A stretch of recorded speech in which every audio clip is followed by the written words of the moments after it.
Senhor Presidente da Assembleia, Senhor Presidente do Governo, excelentíssimos secretários regionais, senhoras e senhores deputados. Hoje, segunda-feira, 25 de abril de 2016, dia em que se assinalam os 42 anos sobre abril de 1974, as minhas primeiras palavras vão naturalmente para os capitães de Abril e para todos os militares que, com a sua coragem, amor e amor à liberdade, naquele dia inicial, inteiro e limpo, como tão bem escreveu Sofia de Melbreiner, permitiram que hoje aqui estejamos, orgulhosamente e sem temores, na casa da nossa autonomia, a Assembleia Legislativa da Região Autónoma da Madeira. Muito obrigado, pois, pelo tanto que fizeram, pelo tanto que nos deixaram como herança. Saibamos nós honrá-la sem nos esquecermos do passado, mas de olhos postos no futuro. Um futuro que terá de ser de vigor, de reavivamento da alma de um povo que do mar à serra construiu o que temos hoje. Mas este ano assinalam-se também os 40 anos da Constituição da República Portuguesa, que foi fundamental para o nascimento da democracia, mas também da nossa autonomia.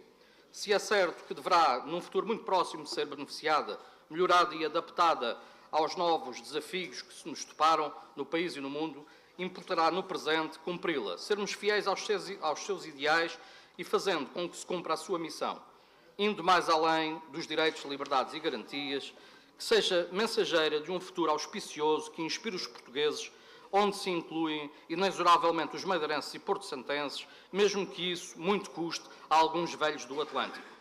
Não posso e não quero deixar de destacar o papel basilar e convicto que o Partido Socialista assumiu, tanto na elaboração como na aprovação do texto constitucional, cujos valores fundamentais persistem e tornaram possível a existência e afirmação das autonomias regionais. No entanto, no que a autonomia concerne, quero aqui realçar que aquela não pertence a nenhum partido em exclusivo, como tantas vezes nesta casa ouvimos a maioria afirmar, apropriando-se do que é de todos e desrespeitando os partidos, desrespeitando os deputados dos partidos da oposição, que, como os que integram as maiorias, também foram eleitos pelo povo, sob as mesmas regras e, porventura, sob o escrutínio ainda maior. Vislumbra-se agora uma nova abordagem da maioria à praxis política nesta que é a nossa terra. Só muito recentemente tem dado sinais de querer cumprir as regras básicas da democracia, não devendo isso ser motivo de regozijo, mas de humildade, que consubstancia, in fine, o mais básico, fundamental e obrigatório respeito pelas oposições, o que já se passa há décadas nos outros dois parlamentos nacionais. Enfim, foi-nos finalmente oferecida a normalidade. Quero também aqui realçar o papel primordial que desde sempre tiveram os madeirenses e os porto-santenses na defesa, afirmação e credibilização da nossa autonomia, os quais são, sem sombra de dúvida, os heróis diários desse processo, cujo aperfeiçoamento continua, tendo, contudo, sofrido um retrocesso em matéria de credibilidade, com a gravíssima questão da ocultação da dívida e da necessidade da região recorrer a um plano de ajustamento económico e financeiro, do qual, por estranho que pareça, ainda não nos livramos. Nesta Assembleia, na composição dos diferentes partidos, expressa-se a vontade dos madeirenses e porto-santenses. E é aqui o espaço por excelência da iniciativa legislativa e da fiscalização da ação governativa, mas não só. Mais do que a expressão das nossas legítimas diferenças ideológicas e políticas, devemos atingir conjuntamente compromissos e equilíbrios que sejam úteis e produtivos, por um lado, ao aprofundamento da autonomia e, por outro, à melhoria da qualidade de vida e bem-estar do nosso povo. Ou então teremos de encontrar, oportunamente, novas soluções para a construção das maiorias governativas. Como se constata, por acontecimentos bem recentes, existem paradigmas que foram alterados.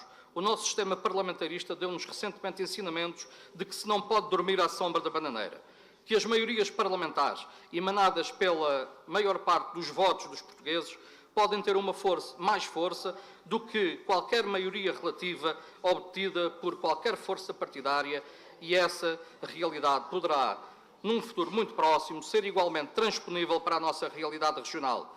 A Constituição da República Portuguesa dá-nos esse conforto. Tomemos nas nossas mãos o nosso futuro.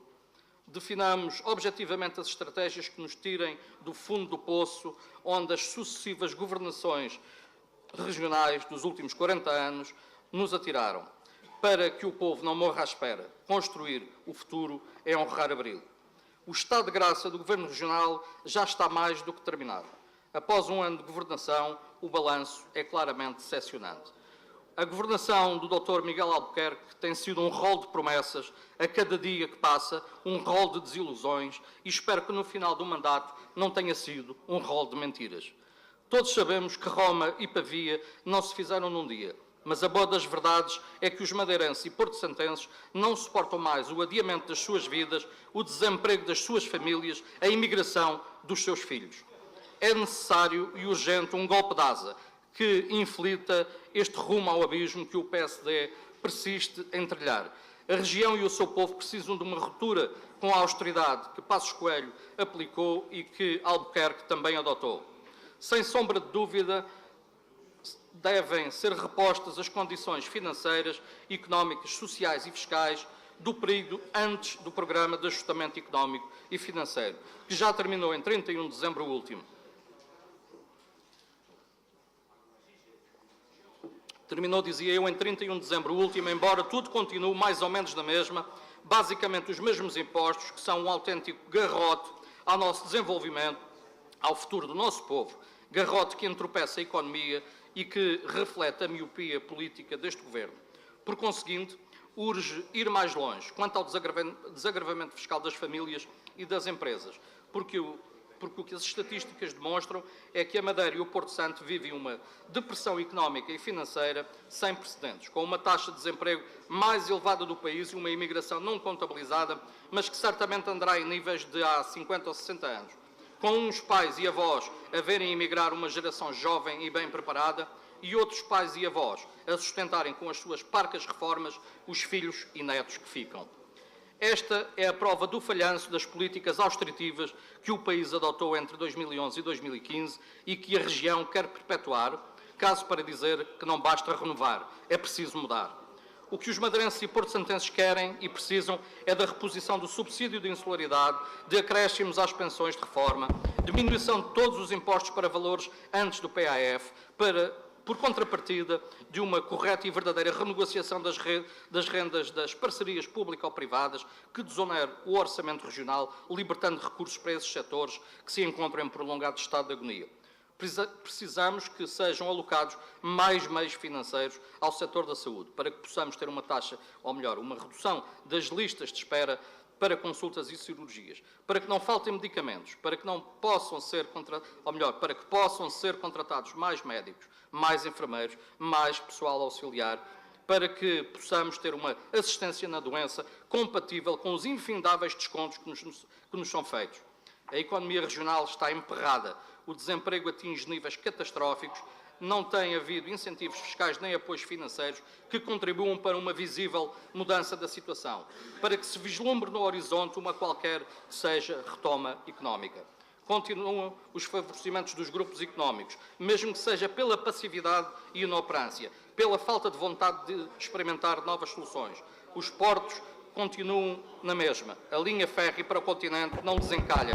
O avião cargueiro não voa. O Jornal da Madeira continua a consumir os nossos impostos. Não existe planeamento no turismo. O turismo continua a navegar à vista, sem ter um plano estratégico.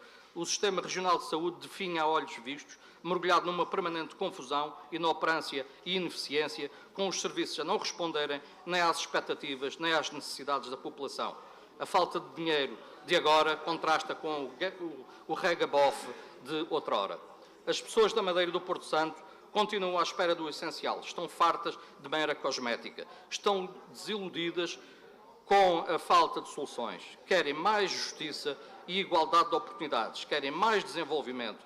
Querem o que todos queremos, ser felizes. Querem um futuro melhor, já hoje. Querem mais liberdade para viver uma vida digna, mas como canta Sérgio Godinho, só há liberdade a sério quando houver paz, o pão, habitação, saúde e educação. Viva o 25 de Abril, viva Portugal, viva a Madeira e o Porto Santo, viva a autonomia.